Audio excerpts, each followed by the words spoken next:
Hello বন্ধুরা, আমি আবার আপনাদের মধ্যে একটা নতুন ভিডিও নিয়ে চলে আসলাম। তো আমরা চলে আসলাম মাছ ধরার টেকনিক নিয়ে। তো আপনারা দেখতে পাচ্ছেন যে এই লোকটি একটি জাল দিয়ে মাছ মারছে। তো এখানে স্রোতের বিপরীতে এরকম মাছ মারছে। তো আপনারা চাইলে পারে আপনাদের বাড়ির পাশে পুকুর ঘাট থাকলে পারে স্রোতের বিপরীত পাশে এভাবে আপনারা জাল দিয়ে মাছ ধরতে পারবেন। তো চলুন দেখা যাক যে মাছ ওঠে কিনা। তো এটা দেখার আগে আপনারা যারা চ্যানেলটাকে লাইক সাবস্ক্রাইব করেন নাই তারা দ্রুত করুন এবং আপনারা কমেন্টসে জানান যে এটা কিভাবে বানাতে হয়। যদি পারেন, যদি ইচ্ছা থাকে তো আমাকে কমেন্ট করুন, আমি আপনাদেরকে বলে দেবো। তো চলুন দেখা যাক এতে কীভাবে মাছ ওঠে।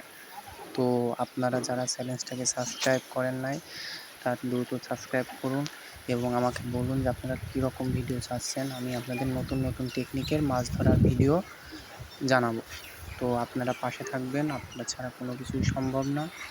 তো একটা লাইক, একটা সাবস্ক্রাইব করুন। চলুন দেখা যাক মাছ উঠছে কিনা। হ্যাঁ, ওই যে দেখা যাচ্ছে মাছ উঠছে।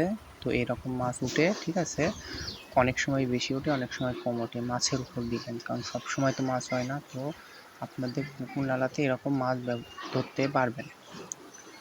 তো আপনারা চাইলে পারে এটা বানাতে পারেন। তো বানাতে আমাকে কমেন্টস করুন যে কীভাবে বানাতে হয়, আমি আপনাদেরকে বলে দেব।